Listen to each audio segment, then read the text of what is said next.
System के खिलाफ आवाज उठाइएगा तो गोली मार दी जाएगी। और ऐसा देखने को मिला बिहार में। भरत तिवारी एक ऐसा शख्स जो दलितों के लिए, गरीबों के लिए, अति पिछड़ों के लिए आवाज उठा रहा था, लेकिन सिस्टम ने उसे गोली मार दी और एक देश में अलग माहौल बन गया। भरत तिवारी के लिए आवाज़ उठने लगी, पूरे देश से आवाज़ आने लगी। एक अलग माहौल बिहार में बना हुआ है। हमारे साथ मौजूद हैं जनप्रतिनिधि और जन सुराज के नेता प्रकाश मिश्रा जी, प्रकाश कुमार और प्रकाश बाबा जिन्हें आप कहते हैं। सबसे पहले सर स्वागत है। आप जो है गांव में गए थे भरत तिवारी के, कैसा माहौल था वहाँ और क्या आपको देखने से लगा? आप तो सब कुछ देखे होंगे वहाँ पे। देखिए, कल उनके गांव हम बिलौटी कल गए थे और कई लोगों के साथ गए थे, चूँकि पूरे देश भर से लोग वहाँ पर क्रांतिकारी भरत तिवारी को न्याय दिलाने के लिए वहाँ पर पहुँचे थे लोग। और माहौल की बात जो आप कर रहे हैं, तो माहौल मतलब आज़ादी की जो लड़ाई का जो बिगुल फूंका गया था, उस समय तो हम लोग इस धरती पर जन्म नहीं लिए थे, लेकिन कल एक ऐसा नज़ारा हमने देखा अपने जीवन काल में, ऐसा कभी देखने को हमको नहीं मिला था कि व्यवस्था के खिलाफ एकजुट होकर सारे राजनीतिक दल, सारे जनप्रतिनिधि, सारे देश भर के जो गण्यमान्य लोग कल महापंचायत में आए थे, तो ऐसा देखने को मिला जैसे सिस्टम के खिलाफ एक बदलाव की शुरुआत हो चुकी है।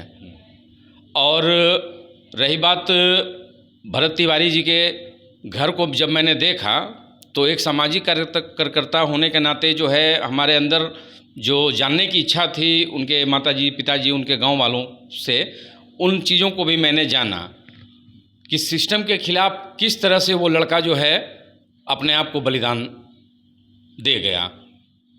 और यहाँ पर जो जातीय रंग भी कुछ देने की कोशिश की जा रही है। कहा जा रहा है कि मतलब खासकर जो है ब्राह्मण समाज के लोग भी बहुत आगे आ रहे हैं, लेकिन देखा यह जा रहा था कि भरत तिवारी दलितों के लिए, गरीबों के लिए, अपने गांव के समस्याओं के लिए संघर्ष कर रहा था, आवाज़ उठा रहा था। इसको आप किस तरह से देखते हैं? ये जातिवाद वाले वही लोग, नेता लोग बोल रहे हैं इस बात पर कि जो जात का दुकान खोल करके ही अपना बैठे हुए हैं एसी में, कमरे में। कल हजारों लाखों की संख्या में लोग वहाँ पर थे और हर एक जात मजहब से उठ करके लोग वहाँ पर उसके न्याय के लिए आए थे। तो क्या वो लोग इस धरती के व्यक्ति नहीं हैं? वो किसी जात के नहीं हैं? वो किसी धर्म के नहीं थे? ये सब उन लोगों का एक बनावटी जो है, एक साजिश के तहत उन लोगों को भरत तिवारी को न्याय न मिले, इसके लिए एक साजिश रच रहे हैं, जिसमें मगध के भी कुछ जनप्रतिनिधि इसमें शामिल हैं। मैंने जीतन राम मांझी ने तो कहा कि पिस्टल उठाएगा तो क्या उसको क्या करेगा, उसको गोली नहीं मारेगा तो क्या करेगा? देखिए, जीतन राम मांझी जी का पुराना विवादों से नाता रहा है। कभी वो भगवान राम पर ही सवाल उठा दिए थे, कभी वो भगवान पर ही सवाल उठाने वाले लोग वो क्या इंसान को और इंसानियत को समझेंगे? जीतन राम मांझी कितने मुसहर समाज के लोगों का, मांझी समाज के लोगों का भला किया होगा, केवल अपने परिवार को छोड़ करके। अपने परिवार में बेटा विधायक मंत्री, पुतोह विधायक मंत्री, सबको तो दामाद को चुनाव लड़ाते हैं। ये परिवारवाद करने वाले लोग जो लालू जी को कहते हैं लोग कि परिवारवाद करते हैं, उससे बड़ा परिवारवाद करने वाले तो ये जीतन राम मांझी हैं, जो जिनको न भगवान की समझ है, न रामायण की समझ है, और दिखावे के लिए अभी कुछ दिन पहले देखे कि अयोध्या जा कर के राम जी का दर्शन भी कर रहे हैं। तो ये दो मुँह वाला सांप ये सब आदमी है। ये सब आदमी जीवन में कुछ किया नहीं, न समाज का भला करेगा और न ही देश का भला करेगा, न बिहार का भला करेगा, केवल जातिवाद करवा करके जो है दिशा से भटकाएगा। ये सिस्टम पर पूरा सवाल उठ रहा है, यहाँ तक कि मुख्यमंत्री पर भी सवाल उठ रहा है। इसको कैसे देखते हैं आप? पब्लिक में काफ़ी रोष है इस घटना को लेकर। भरत तिवारी को जो है शहीद बताया जा रहा है। देखिए, शहीद तो वो है आदमी, इसलिए कि जो व्यवस्था के खिलाफ अगर आवाज़ बुलंद करके और सीने पर 5 गोली खाएगा तो निश्चित रूप से उसको शहीद कहा ही जाएगा। और ये नेता लोग सर्टिफिकेट नहीं देंगे, जनता ने उनको शहीद का सर्टिफिकेट दिया है। और जनता इस बात को जानती है कि न्याय की लड़ाई में भरत तिवारी शहीद हुआ है, और निश्चित रूप से जो है ये क्रांतिकारी का मशाल जो है जला है। अगर ये अलख जगाने का जो काम भरत तिवारी ने किया है देश में, ये बुझने वाला नहीं है।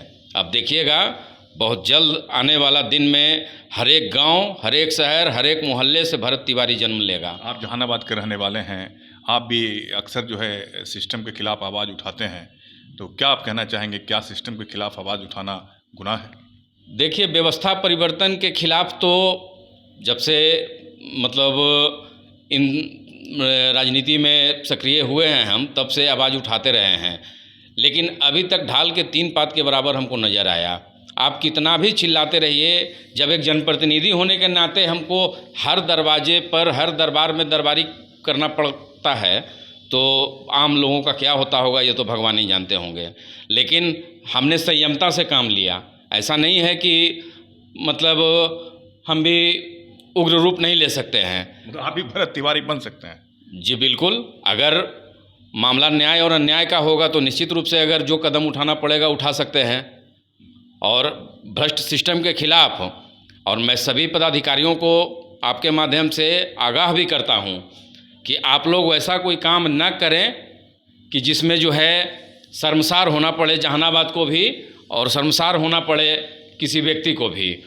चूँकि जो इसके लिए, जिस काम के लिए आप लोग व्यवस्था को चलाने के लिए आप आए हैं, उसको जो है आप ये मत बनाने का काम करें।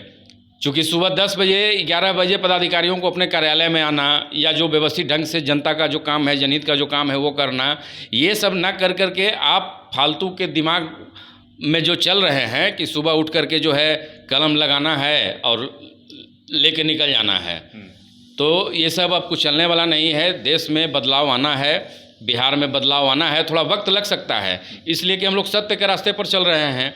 थोड़ा समय लगेगा, लेकिन जीत एक दिन सत्य की ही होगी। आप देखिएगा कि इस भ्रष्ट सिस्टम, इस भ्रष्ट व्यवस्था के खिलाफ एक जन आंदोलन खड़ा होने वाला है।